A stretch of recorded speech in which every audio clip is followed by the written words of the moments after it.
Hello, everybody, and welcome to this edition of the Hometown Musician Spotlight. We're coming to you from Hobart, Indiana, where we are in the attic of the home of my guest, Mandalyn. Hi. How are you, Mandalyn? I'm good. How are you? Great. Thanks for bringing me up here. I don't know. Thanks for coming on up here. Cool little place. It is. I'm working on it. Yeah, before we get to talk, let's jump into that. What's your little vision for your little attic here, if you don't mind me? Attic. The attic. I want to get a neon sign to put right here and call it the attic. And the plan is, when I'm ready for it, I want to have just musicians come up here and it's just a nice setting. It's a different setting other than your regular stage. But I'd like musicians, whether they're duo, trios, maybe get some full bands up in here with an electric kit. I can't fit a big kit up here. But just for them to come and perform, whether I don't plan on making money off of it. Yeah. I just want them to maybe have something different as a background. Yeah. Yeah. You know what? There is a cozy feeling about this. I could see it as you talked about your expansion up here. Yeah, this is going to be a cool little place. It is when I'm done. Yeah, absolutely. And it seems like, there's a lot of musicians based out here I'll call it the northeast section of our market, so to say. Yeah. But I've met so many musicians that live out this way. Do you find that also? Oh yeah. I actually have I have Mindy, who used to be a part of High Street. Her mom and dad are right behind me. And then she's on the street where they got the name High Street. Wow. Is that right? Did not know that. Yep. Yeah, I got to see them at one of the festivals a while back. But so let's talk a little bit about Mandalyn. Where were you born, and where'd you grow up at? Born Munster community, grew up in Hammond, over by the Roller Dome. Okay. So skating was a big thing for me growing up. Did that? And it was roller skating, and then when I was at my grandparents' home, it's Pulaski Park, but we always still called it Douglas Park. Yes. So it was over there and by the old school Reliable. Mm-hmm. So just grew up like then you could just run the streets and be crazy and climb trees and nobody gave a crap. Believe me, I know. Yeah, growing up just on the other side of the state line in Chicago in our blue collar neighborhood, you're right. We had nothing but good, clean fun back then. And those were some good times. The shadows of the steel mills. Yet it brought a lot of stability. One of our favorite things to do, you'd see people doing projects on their homes and they throw out whether it be this leftover piece of plywood, we're grabbing it, taking it to the woods and making forts. Exactly. That was one of the best things about being a kid, finding lumber, like you said, 2x4s first, nailing them up, even making a tree house. Yeah, fun stuff. And then after you got the fort, you got a little bit older, then it was bonfires, and then then you set your fort on fire. That's right, yeah. You need a new one. Exactly. Oh my gosh, those really were the days. I mean, I remember we would have, one of my friends had a big old Panasonic 8-track player, and it took about 8 D batteries, but by the end of the night, that Van Halen thing would be like, wrong, wrong, because the batteries would be dead, but the memories. Oh, absolutely. You can't beat those kind of memories. Yeah. You're like, all right, time to go home, battery's out. Or good times though. So I take it was your father that was probably your first musical influence, or how did you gravitate towards music? Was it just listening to music on the radio at first? I think it just really had a lot to do with both sides of the family are musical. I have an uncle on my mom's side that could just pick up any freaking instrument he wants and he just starts playing it. I'm just like, how? Why? How?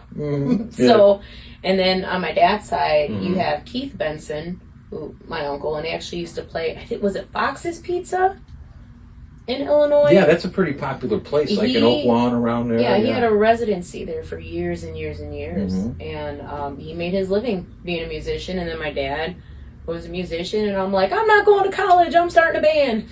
So that's pretty much how that went. And Nawty was my first band, still going, started in 2004, and That's amazing. 22 years running. For a band Nowadays, and even for any kind of band, to have the dedication.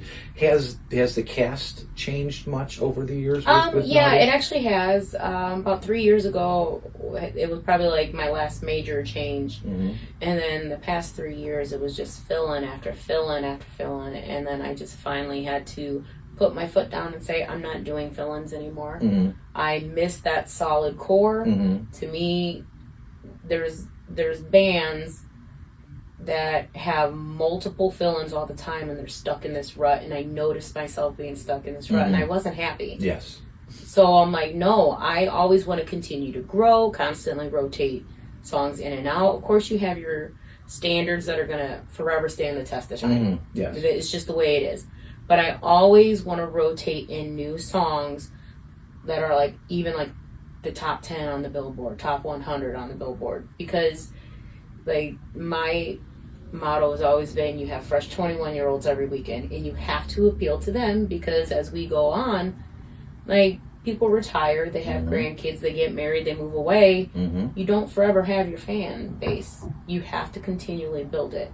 So I wanted that solid structure again, so I can continue to grow, and I just felt like I wasn't growing. So you're absolutely right. As I look into my crystal ball of the future and future fans of the music, and when I say fans, people that actually come out, spend some money, go to the venues, I wonder if the younger generation is going to come out and represent, so to say, or will they still be happy with their downloads and stuff. So what you're doing in bringing in the newer music and bringing in that newer people is so vital, I believe, to this too.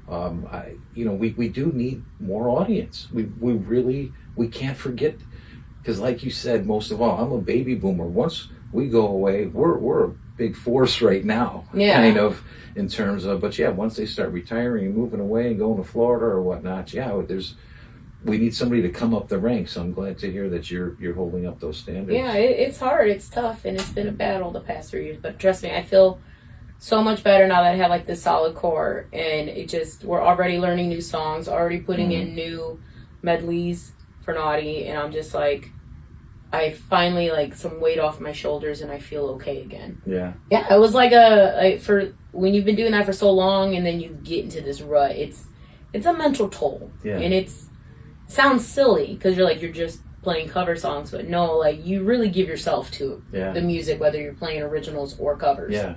So it's like, you're right. You put the emotion into the song, whether it's your original or the cover, and people notice that. And again, a lot of these covers, those are the ones that get the people up off the. They really you gotta are. get them back. Gotta get them out. Yeah, there. and I've noticed that people are more willing to listen to your originals when you give them songs they know. So true. I've noticed that with some of the other younger bands that I've seen around. Yeah, they'll mix them in very nicely. Oh, absolutely. Yeah, I love, like, even. I know you're talking about Nawty, but even with like Mandalyn and the Hunters, I love that people are requesting our originals. The original music. They're like, play Witness or play Who You Think You're Talking To, and it's really cool because you're like, people are recognizing the work we're putting in, and they're liking it. Yeah. So Northwest Indiana, you're right, does appreciate their original music. Oh, they really do. We've got a lot out here. Can you remember back to when you first put the band together, the excitement, or if you look back, what are some of the things you remember maybe about your first performance, let's say? Well, actually, my first performance was, my dad was in the band Trauma, and my first performance was actually singing in between the karaoke tracks, just to kind of keep the music going. Yeah. And that's how I ended up getting into a band, was because my dad would be like, hey, this is my daughter, she's looking to get her own band, and then I would just sing in between. And then I originally filled in for Nicole. She was like about to pop, and so she could only like stand up for half the show, so I would sing the second half of the show, and her band was Autumn Dawn, and that's just what started it. And then I ended up getting with musicians, and we started Nawty, and then it's been fun. It's been, the name Nawty was never for us to be like inappropriate on stage. It was for everybody to get down and dirty and naughty and have a good time on the dance floor. That's really all it was about. And Trust me, we've seen a lot of things. We've seen a lot of weird things. So, but it's all in good fun, and nobody's ever been extremely inappropriate. Yeah. So I would say I've been lucky enough to have that, because I've seen some inappropriateness at other shows, and I'm just like, okay, glad that's not my show. Like, yeah. I've seen some of the videos, yes, and the crowd does. You know, I last saw you at Griffith at the Lake Street stage. It might have been 2 seasons ago during the fest. But man, when you guys came out there, just knocked it out. Your voice is just, you know, it commands. That wasn't a room, but it commanded the corner. Let's say we commanded the tent. You commanded that tent that night, and again, the people behind you really are professional and just sound so well. They are, and it's nice that they can be professional and still goofy at the same time and still have fun. It's not so like straight laced. Like, I want everybody to show their personality on stage, and I want them to interact with one another and play with one another, because that's when people see the band having fun, they're going to have way more fun. Oh yeah, so, you know, it's true. The audience genuinely wants to see that. You know, nobody wants to see a bunch of stiffs up there. You know, they might play great, but the interaction, I've seen it. It does definitely works well. Do you mind introducing to our audience some of your other bandmates for the ones that don't know? Well, okay. Well, for Nawty, I have Doug. He's new on the drums. And he's doing a wonderful job. I feel so bad for him because we're putting him on the spot every week. Like, you gotta learn these songs and you gotta learn them now. I might know Doug. Have I seen him play at Thirsty Beaver and possibly with Phil? No. Okay, no, sorry. not that Doug. Okay. Never that Doug. Okay. Never. So, no, this is Doug Kovac. Or Kovac. Did he say Kovac or Kovac? I think he said Kovac. So, he played drums for Hypnotic. And so then he came and he tried him. We're like, yeah, I like this guy. And then Steve Termini, he's my guitar player. And he's been in that rut with me the past couple years too. So we were finally able to move on.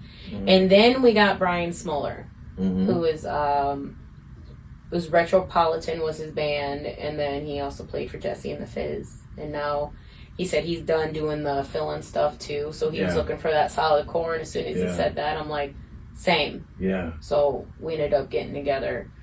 So that's the core for Nawty. And then you got Mandalyn and the Hunters, you got Mo Taylor on drums, you got Weston Redinger on guitar, I got Mr. Mike Boyle on bass, and then I have Jim Johnson on keys. And I've always been blessed enough, and I will say that, to play with some of the coolest musicians available. I have nothing but great respect and appreciation for them. So the fact that they're professional, they can have fun, and they're all solid individuals, I'll brag about that. They're great people, and I'm lucky to have them. Awesome. Because I tell people all the time, without them, I'm just a karaoke singer. Yeah. It takes a whole unit. Yeah.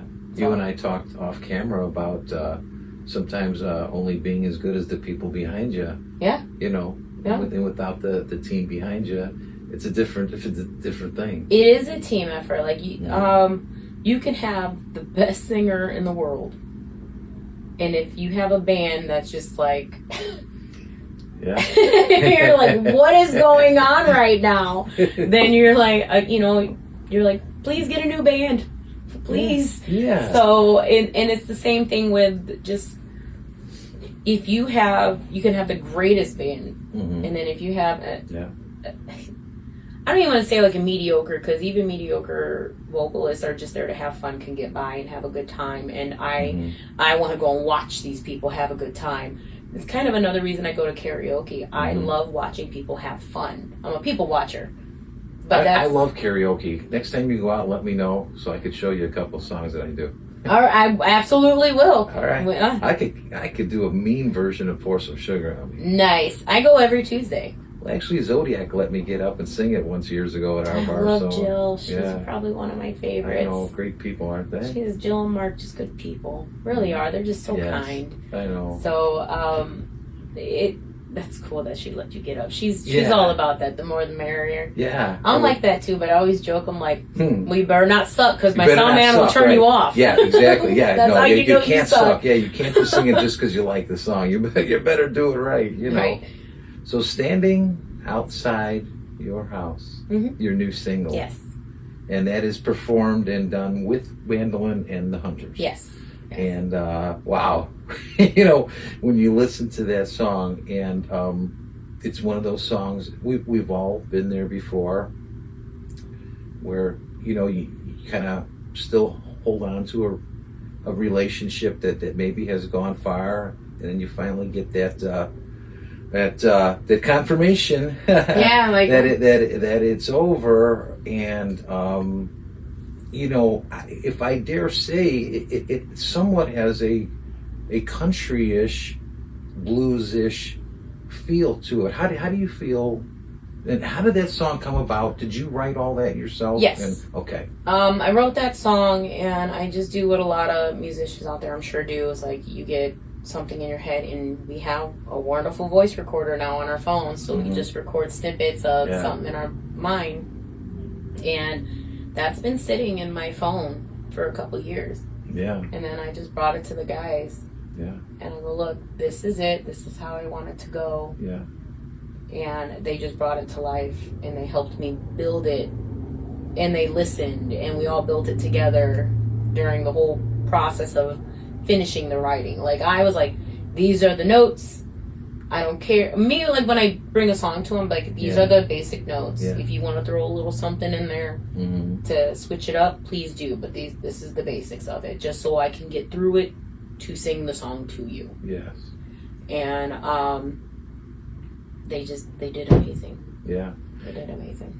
You know, before we go too much farther, where can people see that? You know, like Spotify, and where can people see your It single? is streaming on all platforms. Standing Okay. Outside Your House by Mandalyn and the Hunters on all platforms. You know, that rain at the end, I may have mentioned to you in a prior message or whatever, but you know, when you do listen to the whole song, you know, when that organ or the keys come in, and that just kind of re-emphasizes your feelings.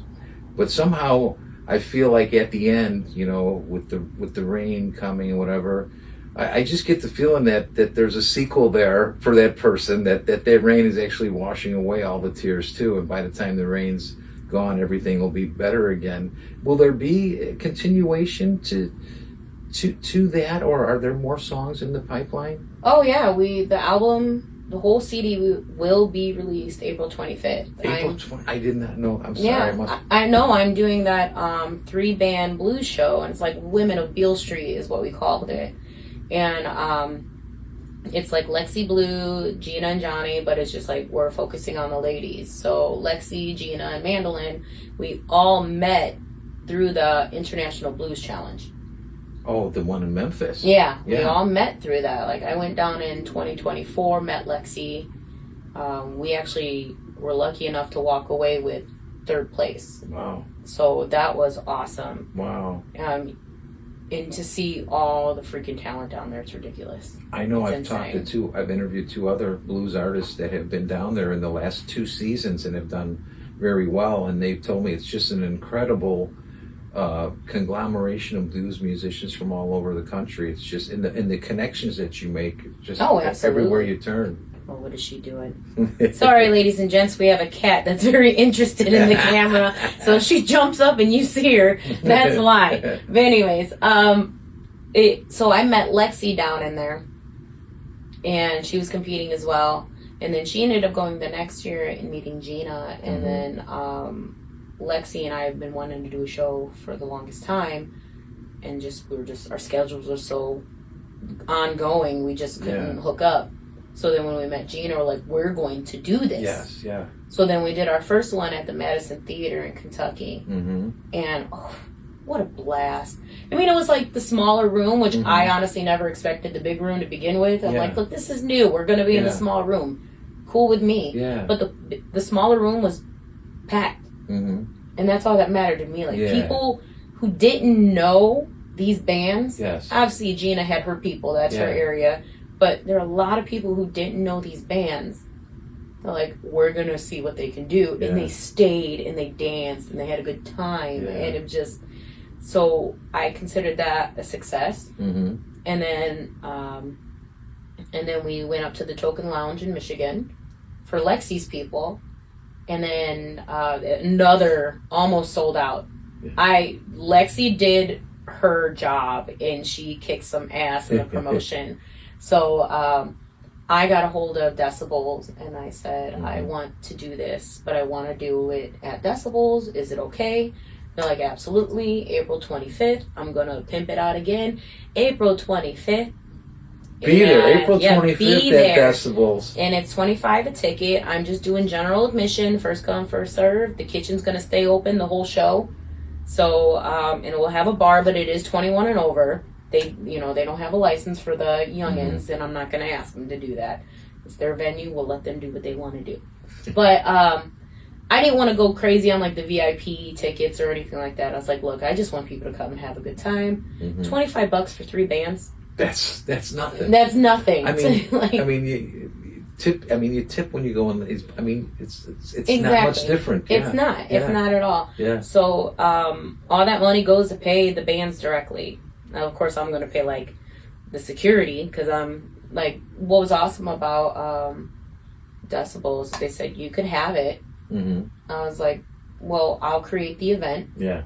I'll do this all on my own, and I want to see what happens. So, meaning like I'm getting all the ticket sales, and that way I could pay everybody out. Yes. So they're not taking anything from it. They're allowing me to do this, and I just think it's so cool that they're allowing me to do this. you know what? That is really cool when you find a venue owner that'll do that. And I don't want to hijack this, but Phil Pinozzo was letting me do that on April 12th. He's letting me actually employ a band on a day where he normally would be closed. He's going to staff it, but I'm selling tickets to pay the band. But at least that day, somebody's going to be employed, and 50 or 60 people are going to have a good time, and music lives on. You know exactly. Well, small little shows like that they just matter, and they're just cool, and I love stuff like that. So, like, if you can go and see a band or like whatever your tickets are for. $10. $10. Yeah. So if you can go see that, pay the $10. Show your locals some love and support. Like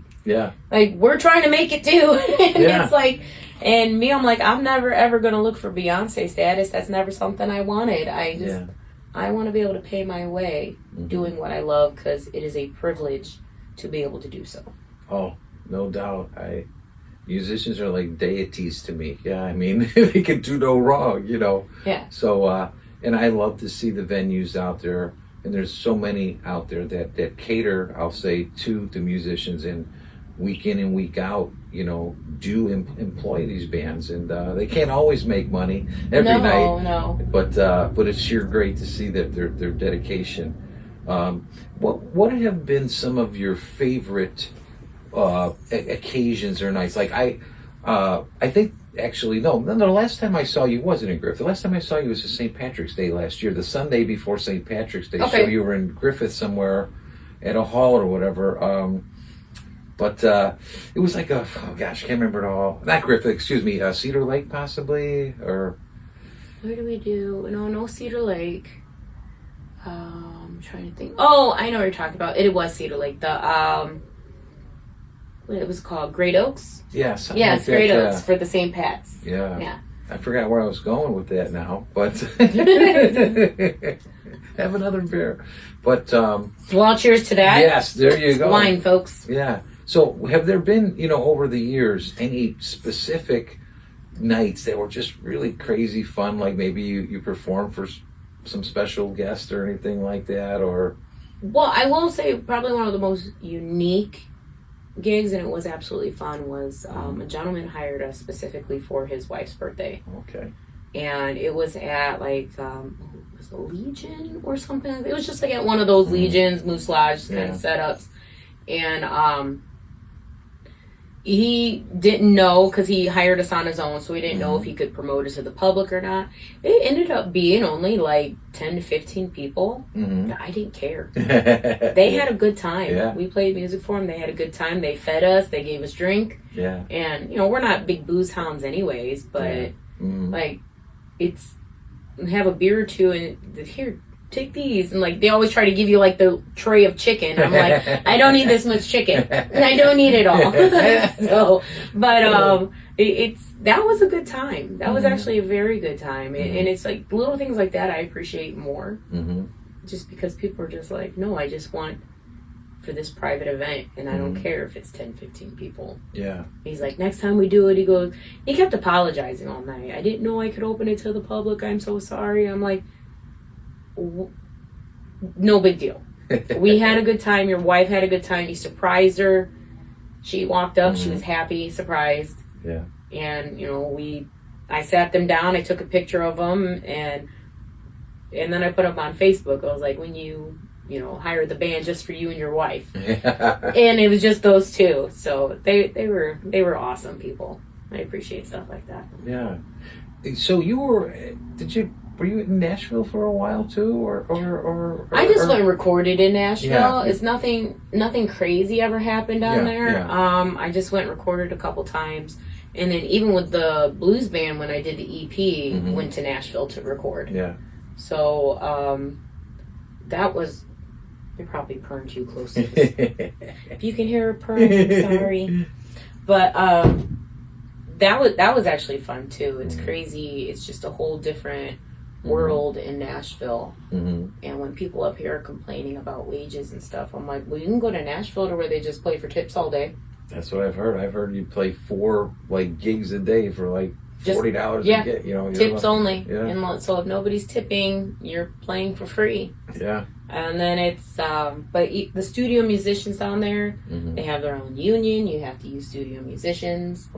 And I'm sure that depends on the studio as well. I'm sure they're not all like, you have to use us only. Yeah. But it's crazy. They have their own little studio language. When we went down there for the blues band, they've never even played that song before Wrecked. And I just wrote it finished writing it that morning and went into studio. Yeah. And gave it to them. And then they just... So that's how good these studio musicians are? Yeah, they're ridiculous. They're insane. Wow. They're absolutely insane. Huh.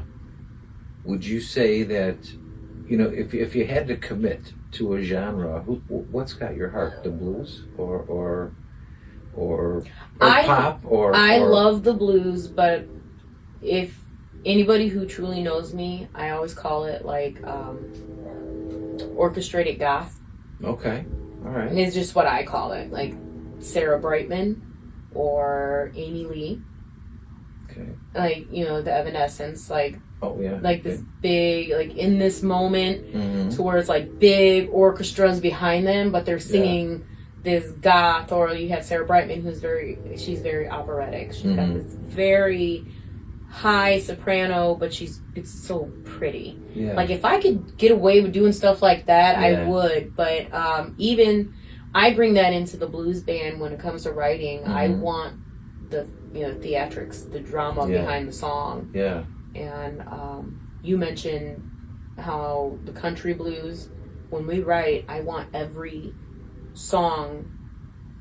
Blues has touched so many different genres, so I want a southern rock blues song. I want a boogie. I want a shuffle. I want to touch base on all these blues styles, and then I want to do a traditional one. Yeah. So and then we have one that's very big band, kind of jazz sounding, and that one's called The Walkout, and it starts with the you've been telling me you're walking out, and I've been wondering what took you so long, but so it's got that that one is actually in the process of being mastered right now. So that one will come out, and then I can't wait for that one because, like I said, there's just so many different styles.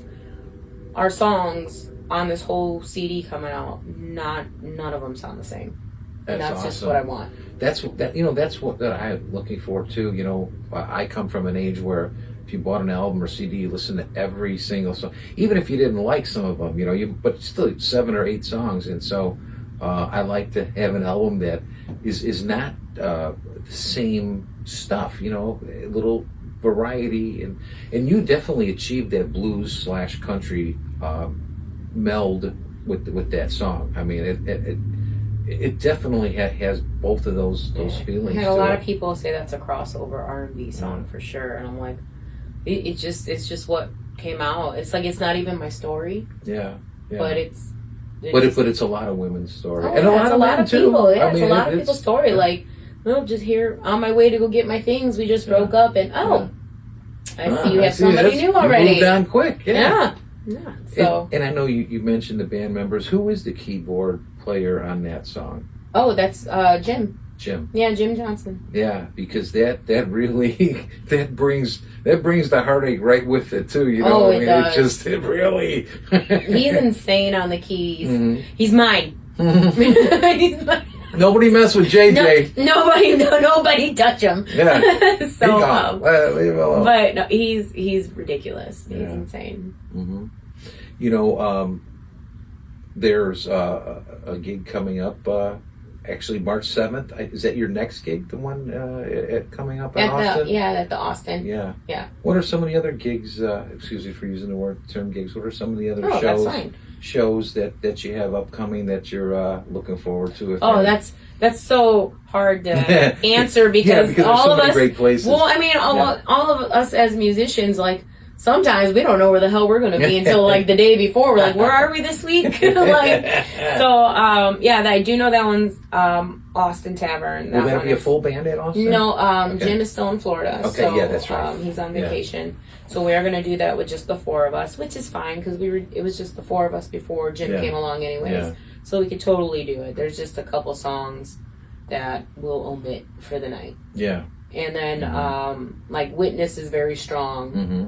With Jim, and of course Standing Outside is very strong with Jim, so we won't do that one, but we can get away with a bunch of other ones. Yeah.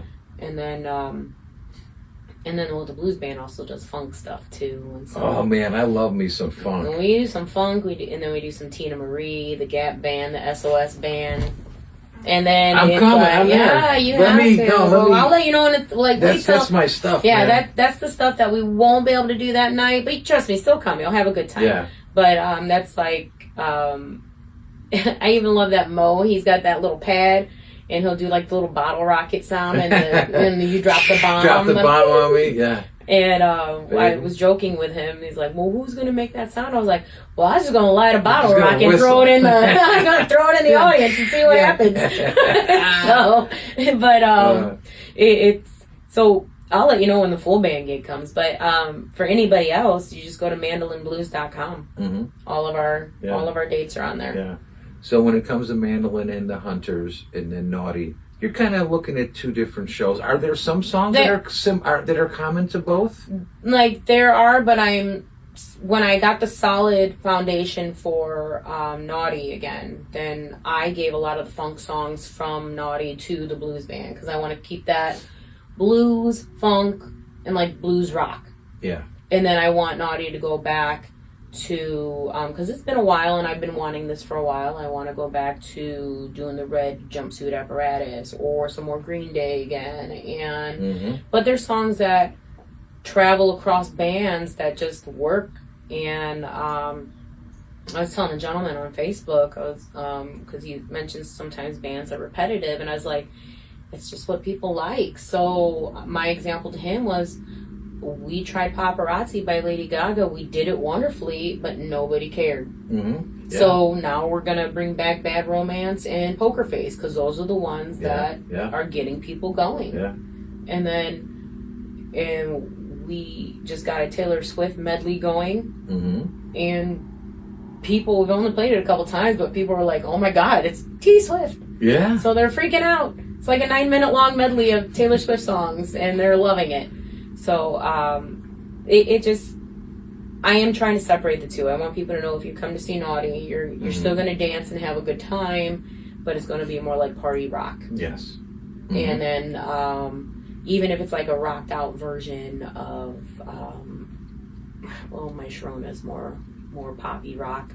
But say that we were to take well, actually, we did it with the T Swift. Mm-hmm. I was like, I'm like, played a little bit more like power chords in it, so it sounds a little bit more rock. Yeah, because we're not all poppy. We're not like sugar, bubblegum pop. Yeah. So, I just wanted to separate the two. Yeah. But the songs that go across the board, like Chain of Fools, is always good. Yeah. Superstition and Brick House are always good. Yeah. And Play That Funky Music is always good. So those will probably be in both bands, but I'm still deciding. Do I want to keep I Will Survive in the blues band, or do I want both to do it? Yeah. But the one thing I love about both bands is people will come up and request particular songs, and I'll just look at the guys. You want to chance it? And if they say yes, then we do it. Yeah. And sometimes we rock it. We're like, yeah, we've been doing that forever. And then other times you're like, oh, yeah, we should never do that again. But I have fun with them no matter what. Yeah. Man, I can't wait to see the that blues funky version, because that's my stuff. If there was one place, one venue. This is a hypothetical question. Okay. You're gonna get me in trouble with venues. I don't.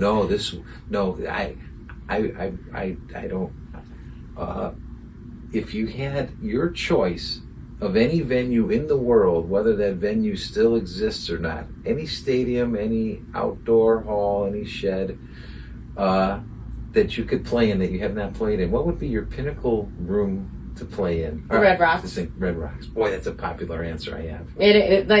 Could you it's you have a lot of great venues, but of course it's popular. Like, could you just imagine we're in the middle of the desert? I'd like to take a trip there and ourselves and see that, but that's a very popular answer when I ask that question. I understand why too. Yeah. Another hypothetical question that I like to ask.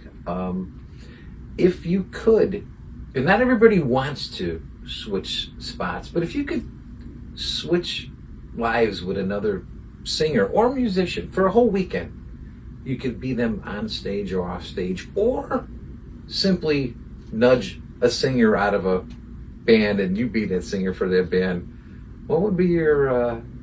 No, I don't. No. I could sit there. I'm happy with what I do, and I'm happy with who I am. Awesome. And I would say that I wish I could get down on some bass, because I know I would have that energy too, because a lot of the bass players are freaking nuts. Do you play any instruments? Have you? Just the keys. And I'm not the greatest at it, but I can do enough to fill up the songs. Yeah.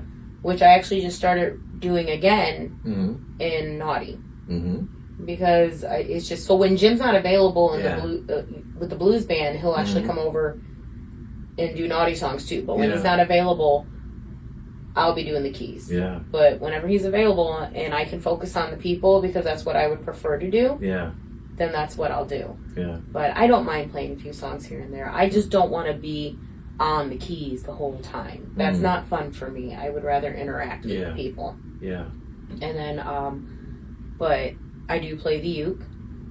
The uke is so easy for anybody to pick up. Oh. And it's just, you got your four strings, and then you got any song can be transposed to the 4 to 5 main chords on a uke, and just with a capo and just switching things, and so easy to play. Yeah. So I enjoy playing that too, but I really do wish that I would have maybe taken a little bit more time and learned an instrument when I was younger, and it'd be like the bass, because Brian in Nawty is just crazy all over the place. And then you got Mike Boyle in Mandolin and Hunters. He's kicking and twirling while he's playing, having a good old time. Yeah. They're just so animated, and I Yeah. just love it. Yeah. Like, there's times I can't even look over at him because I'll start laughing. Is Mike that animated when he plays with Marty Mercer too? Or I don't know. And they're I've only good, seen them they're once, good but- friends, yeah. so Oh, I don't yeah. know. I'm gonna have to ask him. I'm gonna have to ask Marty. Yeah. Be like, hey, does Mr. Boyle act a fool when he's on stage with you? Maybe he just feels comfortable. Yeah. And you're. Well, I know when Mhm. when Mike first joined, we were playing a gig and he was about to come up, and I'm not used to the bass coming up, so I just happened to look over because you see out of your peripheral, and it kind of backed off, and I'm like, oh no, if you want to get up and dance and interact, please, let's just have a good time and interact. So now he just all over the place. Once he gets going, he's going. Yeah. So it's funny. I'm like, I don't know how this man hasn't like kicked me, or because he'll do a turn and a kick, and I'm like, okay. That sounds like my kind of guy. Yeah. I like those animated Yeah. musicians. It just makes it a lot more fun. It Especially does. if you have enough room on stage. Oh, absolutely. When there's room, he's all over the place. Yeah. He's turning, and he'll get like the cords wrapped around him. Like, you need Yeah. to be cordless, sir, Yeah. because I'm just waiting for him to like twirl himself in and then like fall over Yeah. because he just wrapped himself up like a mummy. Yeah. Other than, we're living right now in the present, can't wait till April 25th, because I don't want to get ahead of that, but are there any wilder dreams, that yours are thinking about one day, or are you just living in this moment and just happy to just... Oh, I pretty much live in the moment, but again, I absolutely would love the blues band to play more. Mm-hmm. Nationally. So when the Mhm. CD's done, I will be pushing Okay. that to do little mini tours here and there, which is part of the reason. Great, now I got cat here all over me. We'll just do this.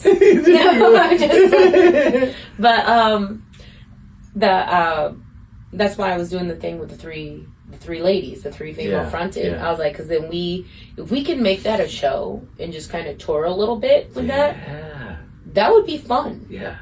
And but it, only time will tell. Yeah. And I'm like, we push it. We do have another Token Lounge show Yeah. as well. Yeah. So hopefully we could push maybe another Kentucky show, or get in a rotation somewhere with somebody who books different venues. Yeah. So we're working on it, and I push. And Yeah.